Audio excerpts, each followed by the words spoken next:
Recap Genie here. Today I'm going to explain a thriller mystery film called Death Saved My Life written by Barbara Komlicka, a part of Lifetime's ripped from the headlines series. Sit back, relax and enjoy. Jade and Ed are a married couple who, to their friends and family, seem to have it all. Jade works at a marketing firm, while Ed is a medical doctor, a heart surgeon, the best cardiologist in the hospital he works in. However, in private, Jade is not happy with her life and Ed is making life miserable for Jade by emotionally and physically abusing her. Jade went to work. While she's in her office, Leigh enters, her coworker.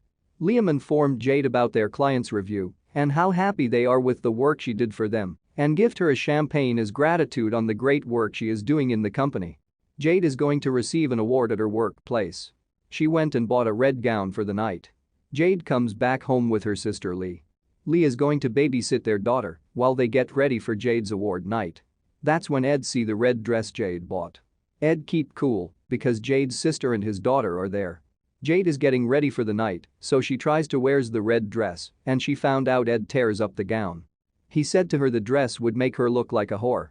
Jade is not happy and with tears on her cheek she decided to wear her anniversary dress.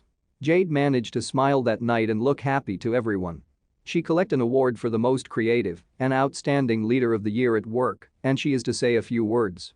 Which she said the award may have her name on it, but everybody knows there's no way she can do it without her team, as marketing is a collaborative efforts. Ed look at how Liam hugged her and that made him grow suspicion. They came back home. Jade finish a call in a room where Ed meet her and tell her in the future he wants someone to babysit his daughter Kayla, not Leigh. Ed said that Leigh is having a bipolar and it's hard to manage even with meds. Jade is not happy about it, but she said it's okay. They were both undressing. Ed started to talk about Jade's coworker Liam and she said he's just among the people she is working with. Before Jade knew it, Ed hit, chokes, and throws her across their bedroom and is accusing her of cheating on him with her coworker, Liam. The following day Ed acted as if nothing happens during lunch. Kayla see flowers on the dining table and she asked her daddy if he gets more flowers for mommy and he answered her yes. Ed says to Kayla, do you know why? Kayla says no. Ed replied, cause she's my little flower. Kayla, Jade, and Ed smiled and continue eating. Then Ed told Jade that he refilled her prescription at the hospital. Jade thanked him. Jade asked Kayla to go and play for an hour before bed. She left Jade and Ed at the dining. Jade tell Ed the realtor Jade is crying in the kitchen and Kayla sees her. Later in the night Jade is about to go to bed when she heard Kayla sniffing in her room. She opened the door and find Kayla crying, jacks her belongings the following day and sneaks out of the house with Kayla to move in with Leigh. Jade said to her sister that Kayla doesn't understand what is going and that it is better to be at Leigh's house than somewhere stranger. Leigh promised Jade to be there for both of them and won't bail on her like she did last time. Ed come back home in the nights and couldn't find his wife and daughter. In the kitchen he see the bowl Kayla used in the morning unwashed on the dining table. He find the note Jade left for him there that said we've left you. Ed never expect Jade to run away from him and that made him confused and angry. He pick up his phone and dial Jade's number, but Jade never picked. Ed called many times, but Jade refused to pick up, making him more angry. Parents' accident. Ed tried to persuade Jade to come back home so that he can help her if she fell sick again like he did before, but Jade refused and leave him there after she tells him she will see him on Friday when he come to pick Kayla. Ed assaults Jade after seeing divorce papers in her car. She tried to threaten him by filing a restraining order, but he didn't buy it. Ed tell her no one is gonna believe her, he saves lives and that everyone is going to think she's crazy and that he should be the perfect one to be with her. But Jade already made up her mind not to be with him and she tell him she'd rather die than be with him. She entered her car. Ed follows and threatened her by saying, and I'd rather cut you in a million little ways than let anyone else have a piece of you.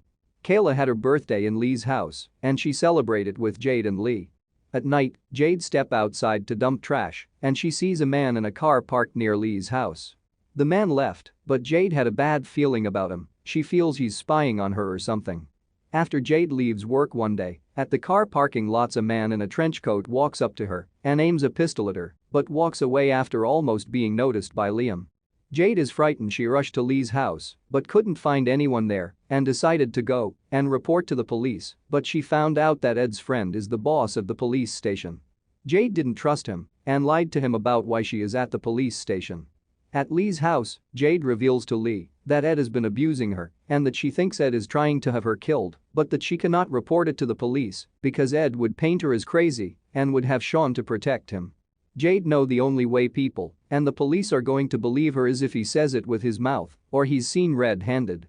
Jade come up with a plan that is going to expose Ed to the police, but she don't want anyone to know her plan. When Leigh and Kayla leave the house to go the park the next day, a hitman arrives to kill Jade.